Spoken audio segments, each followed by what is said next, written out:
인천국제공항에서 아주 심각한 직권남용 혐의가 터져 나왔습니다. 오늘 저희는 이 고발 내용을 담은 하나의 사건 파일을 통해 도대체 어떤 주장이 제기됐고 그 근거는 무엇인지 하나씩 자세히 들여다보겠습니다. 자, 이 문건은요, 정말 단호한 한 문장으로 시작합니다. 바로 인천공항은 정권의 전리품이 아니다라는 선언이죠.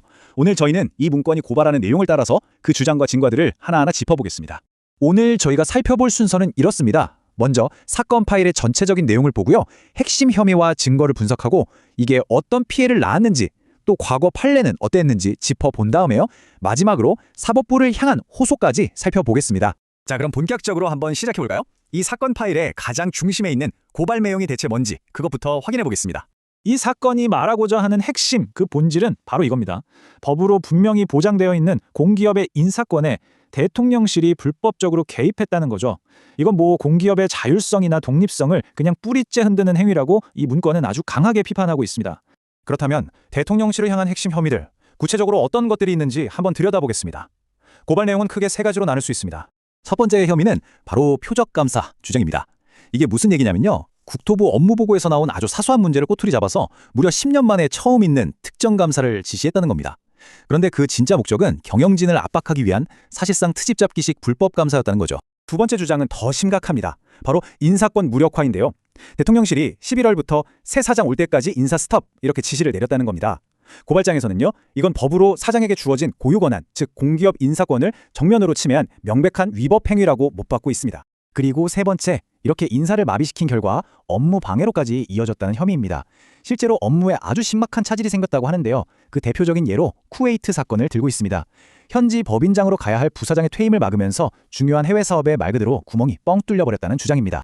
정말 하나하나가 굉장히 심각한 혐의들인데요. 자, 그럼 이런 주장들을 뒷받침하기 위해서 제시된 증거들은 과연 어떤 것들이 있는지 한번 살펴보겠습니다. 첫 번째 증거는 이른바 초법적 가이드라인입니다. 대통령실이 세 가지 불법적인 지시를 내렸다고 주장하는 내용인데요. 첫째, 상급직 인사는 아예 하지 마라. 둘째, 관리자 자리가 비면 그냥 직무대행으로 버텨라. 그리고 셋째, 모든 인사는 사전에 보고하고 승인받아라.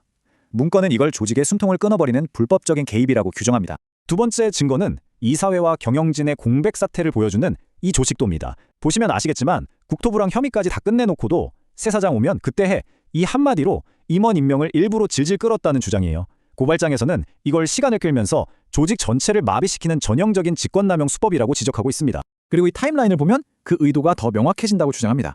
임원추천위원회 구성부터 신임 사장의 업무 파악까지 사실상 올 한 해의 모든 인사 프로세스를 전부 마비시키려는 의도였다는 거죠. 새 사장 온 뒤에 하라는 말 뒤에 숨은 진짜 속내가 바로 이것이었다는 설명입니다.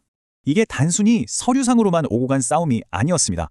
이 과정에서 관련된 사람들은 어떤 고통을 겪었는지, 그리고 과거에 이와 비슷한 사건이 또 있었는지 한번 짚어보겠습니다. 이 문건은 사건의 인적 피해 역시 굉장히 무겁게 다루고 있습니다. 자신들의 불법 행위가 알려질까봐 불안에 떨고 있다. 위에서 불법적인 요구가 내려올 때마다 괴로워하고 있다. 이런 실무자들의 생생한 증언을 인용하면서 결국 힘없는 직원들만 정치 싸움의 희생양이 되고 있다고 주장합니다. 자, 여기서 정말 흥미로운 지점이 나옵니다. 바로 과거와의 비교인데요. 지금 벌어지고 있는 이 상황이 과거 문재인 정부 시절에 있었던 공기업 인사 개입, 이른바 블랙리스트 사건과 소름 돋게 닮아 있다는 주장입니다. 아시다시피 당시 관련자들은 모두 유죄 판결을 받았습니다. 그래서 이 문건의 주장은 아주 단호합니다. 역사는 반복된다고 말하면서 지금 벌어지는 인사 개입은 5년 전 사건을 그대로 되풀이하는 명백한 범죄 행위라는 겁니다. 그러니까 이게 무슨 새로운 방식이 아니라 이미 사법부에서 유죄라고 판결 내린 범죄의 재방송이라는 거죠. 이제 이 사건 파일의 결론 부분입니다. 사법부를 향한 직접적인 호소이기도 한데요. 한번 들어보시죠. 법적인 주장은 아주 명쾌합니다. 인천공항 사장의 임기는 법으로 보장되어 있고 이걸 무시하고 사퇴하라고 압박하는 건 그 자체로 불법이라는 겁니다. 여기 쓰인 말 그대로예요.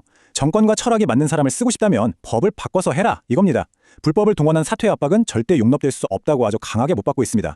그리고 이 슬라이드는 이 사태가 가져올 수 있는 가장 궁극적인 위험을 보여줍니다. 바로 우리 모두의 안전, 국민의 안전 문제입니다. 계속되는 압박으로 직원들 사기가 떨어지고 조직에 구멍이 생기면 결국 공항 운영이 불안정해질 수밖에 없다는 거죠. 국민의 안전을 볼모로 잡고 있다는 아주 무서운 경고입니다. 인천공항은 특정 정권의 것이 아니라 국민 모두의 자산이라는 점을 다시 한번 강조하고 있습니다. 사건 파일은 마지막으로 백대현 판사의 이름을 직접 언급하면서 강력한 호소로 끝을 맺습니다. 이건 명백한 직권남용이고 업무방해 혐의이니 사법부의 정의로운 판결로 이 불법의 고리를 제발 끊어달라고 요청하는 겁니다. 다시 말해서 판사님, 이런 것이 바로 직권남용입니다 라는 걸 사법부가 명확히 인지하고 판단해달라는 절박한 외침인 셈이죠. 그래서 이 문건이 사법부와 그리고 이 모든 것을 지켜보는 우리에게 던지는 마지막 질문은 바로 이것입니다. 이것이 직권남용이 아니라면 대체 무엇이 직권남용입니까?